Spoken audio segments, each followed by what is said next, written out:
Off-roading didn't start as a hobby. It started as a war. The moment World War II ended, thousands of military Jeeps hit the civilian markets for next to nothing. Some people bought them to use on their farms. Other people, like veterans and adventurers, bought them for something entirely different, for fun. They pointed them into the roughest terrain they could find to see how far they could get. And that one decision by a bunch of veterans with surplus vehicles and nowhere specific to be set off a chain reaction that gave us trail clubs, the Baja 1000, the Camel Trophy, the Wrangler Rubicon, and of course my favorite, the F-150 Raptor. This is the history of how off-roading went from a necessity nobody named to a culture nobody could stop. And if you're new here, I'm Tara. I'm an off-roading addict and I do a bunch of stuff to and with my Ford Raptors. This is a departure from my normally scheduled content of adventures and doing work on the trucks here. I got curious one day and started looking into some of the history of off-roading and learned some cool stuff. So I thought I would share them with you today. So here we are. And I will say that this just scratches the surface of the history of off-roading. There are so many rabbit holes I could have gone down, but I'm going to keep it general for now. But if you like this type of content and want me to dig deeper, let me know in the comments below. Let's get into it.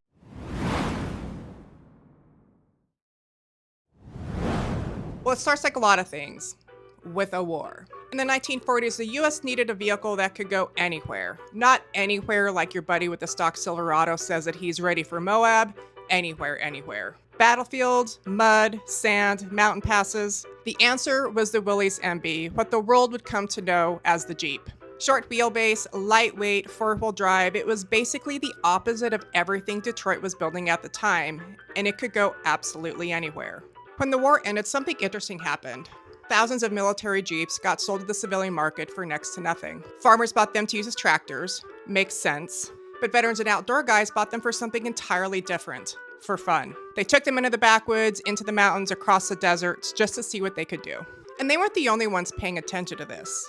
All the way around the world, Toyota was seeing a similar story unfold. Their version was called the Toyota Jeep BJ, initially developed for Japan's National Police Reserve during the Korean War.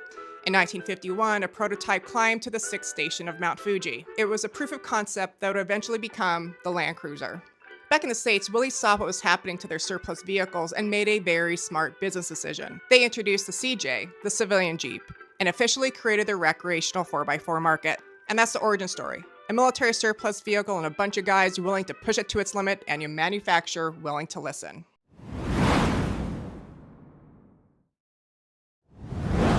So by the early 1940s, you've got a growing group of people taking the Jeeps into the backwoods. And here's where a pivotal moment occurred.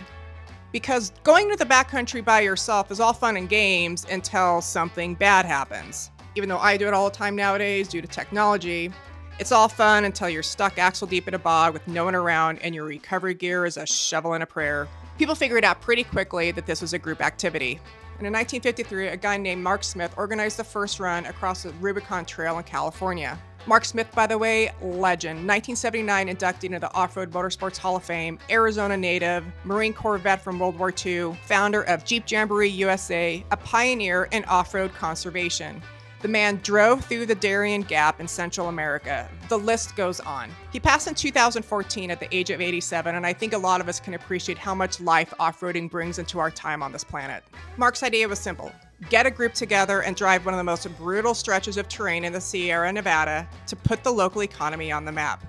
What he actually did was create the blueprint for organized off-roading events that still exist today. He's known as the father of modern off-roading, and it's very well deserved.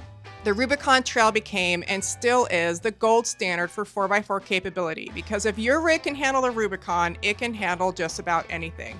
And at some point, I will have to get a vehicle that's capable of going down the Rubicon Trail. I mean, the Raptors are cool and all, but it's just not built for that, and I'd be stupid if I tried it. Anyways, so around the same time, the first off-road club started forming, the California Association of Four-Wheel Drive Clubs and others like it. Groups of people getting together, sharing knowledge, running trails in convoy, and pulling each other out when things went sideways. And on the other side of the Pacific, Toyota was quietly building on the foundation they'd laid in the previous decade. The Land Cruiser nameplate arrived in 1954, and the FJ40, the one that would go on to have the same cult status as the early Bronco, launched in 1960. From the start, Land Cruiser wasn't just a Japanese product, it was a global machine. But while Toyota was building for durability, back in the States, someone was asking a completely different question about how fast you can go.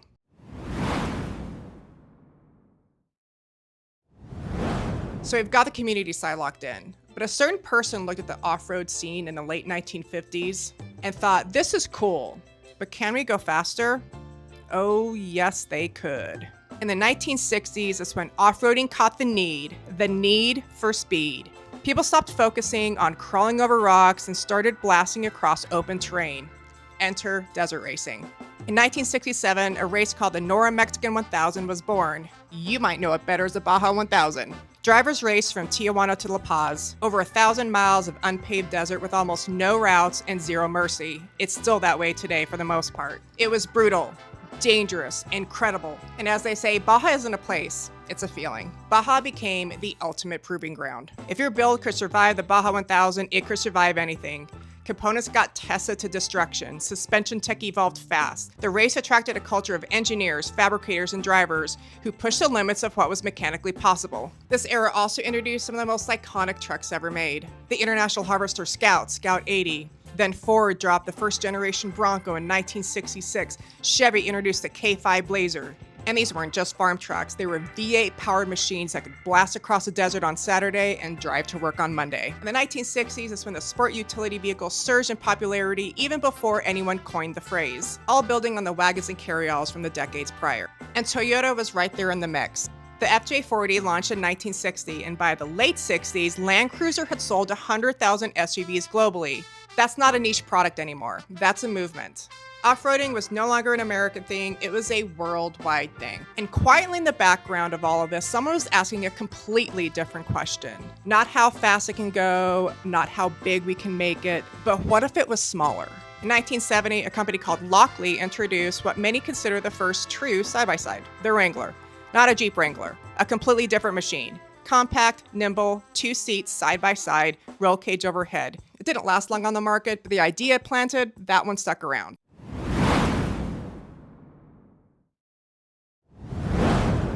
The 70s and 80s. What a time to be alive. And yes, I was born in the 70s. I don't remember it, but I do remember a lot from the 80s. This is the era where off-roading stops being a niche thing and becomes a full-blown lifestyle. The aftermarket exploded. Lift kits, mud terrain tires, KC highlights, yes, those round yellow lights you still see on trucks today.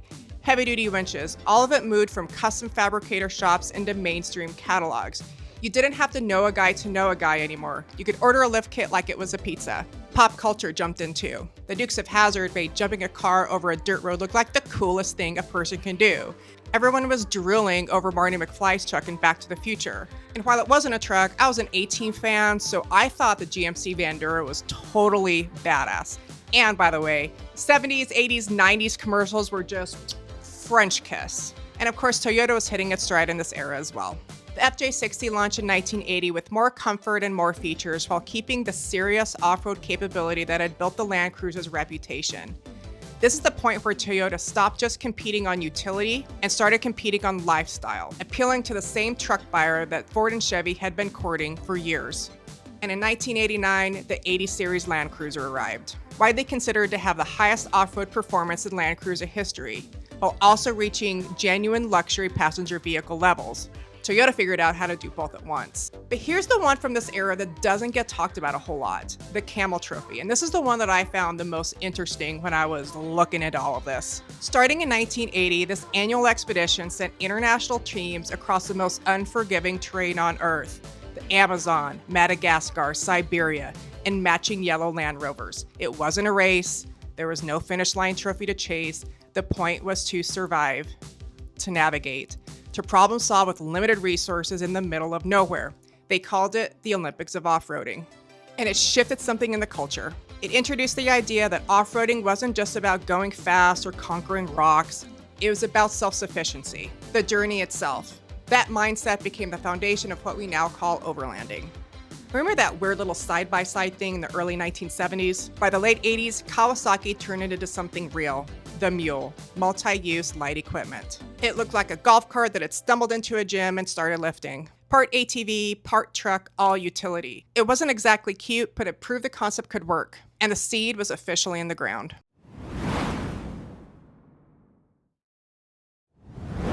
For decades, if you wanted a serious off-road rig, you built it. You bought a stock truck, sourced aftermarket parts, and built something capable from the ground up. A lot of people still do that today, but options were limited back then. Toyota had actually seen this coming. The 80 Series Land Cruiser in 1989 was ahead of its time, factory capable that nobody else was offering at that level.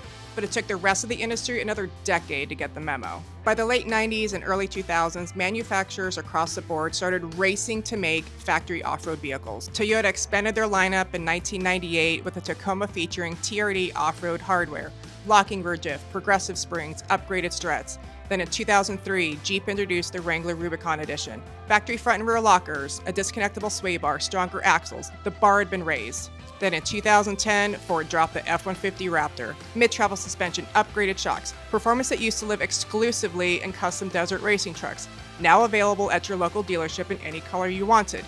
They basically put trophy truck DNA into a production truck. And don't get it twisted, I'm not saying a Raptor is a pre-runner or a trophy truck or anything, but it absolutely changed the game, and the truck community lost its mind in the best way possible.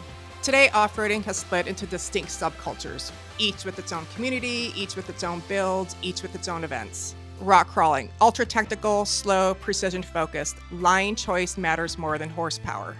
Desert running, high speed, long travel suspension, Baja DNA, all about covering ground fast on rough terrain. Overlanding, where the journey is the point. Self-sufficiency, remote camping, multi-day expeditions, the Camel Trophy spirit alive and well. And then there's the one that snuck up on everybody, the side-by-side. In 2004, Yamaha dropped the Rhino, first UTV that genuinely bridged utility and recreation in a package people actually wanted to own. And then in 2007, Polaris released the Razor, and that was it. Game over. The UTV world exploded. Today, side-by-sides have their own trails, their own events, their own culture, their own aftermarket ecosystem. It's the fastest growing segment in off-road, and it all traces back to that weird little Kawasaki mule sitting in the corner of a farm supply catalog in 1988. And the coolest part, all of this traces back to the same origin. Some returning veterans, a surplus of Jeeps, and the simple decision to keep driving past where the pavement ends.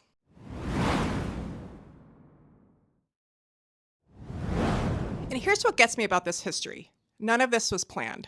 No one sat in a boardroom and said, let's create a recreational off-road culture. It just happened organically because people are wired to explore, to push limits, to look at a dirt road and wonder where it goes. And that's why this community exists. That's why trail clubs formed in the 50s, why people raced across Baja in the 60s, why someone built the first Camel Trophy expedition, why manufacturers are building factory Raptors and Rubicons, and why a guy on a Polaris Razor is racing down the same trails as I am. It all starts with the same instinct. So the next time you're airing down on a trailhead, remember, you're part of something that started in a World War II surplus lot and built itself into one of the most passionate communities on the planet. Off-roading is a privilege, and we need to protect that. More on that later. All right, that's some of the history of off-roading. Now go make some of your own. Hope you enjoyed it. Get outside and off-road. Here's some of my other videos YouTube thinks you might like.